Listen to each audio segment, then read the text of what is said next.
What do you get when you mix the Occupy Wall Street and critical mass movements? Occupy the Streets Princeton wouldn't be too far off.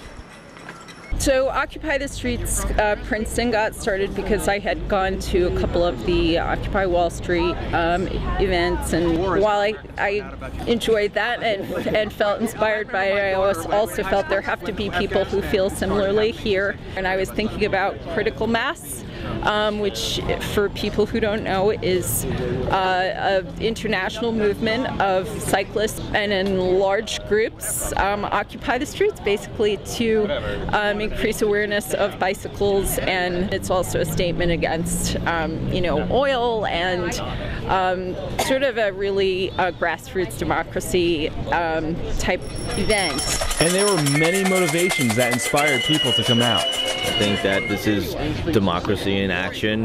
It's people actually taking to the streets and expressing their displeasure with the situation. I'm here because I do believe that we have as much right to occupy the streets on our bikes as cars have. For me, being on a bike is pretty important. It's a statement in and of itself. I was shouting out so loud last weekend that I actually blew a blood vessel in my eye, so I got to shout a little quieter today, but Occupy the streets, Princeton!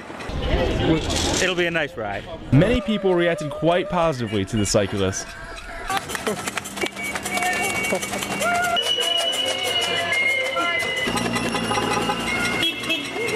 And some were a little less supportive.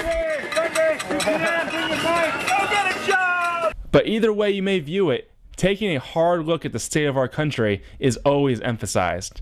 Right now I really envision this as getting people to ask questions. I really think that there's been too much acceptance of things that have happened as just the status quo, and I think when large numbers of people start to lose their jobs and their homes, and it's obvious that things aren't going in the right direction, I think then people start to scratch their heads and wonder about the status quo. To take money out of politics, to bring democracy back to this country where the people actually have a say. It's important that people ask questions, and it's important to have a dialogue, to have continual dialogues, and this is one way to do it. Occupy the Streets Princeton meets in front of the Princeton Public Library at 2 p.m. every Sunday. For more information, look up Occupy the Streets Princeton on Facebook.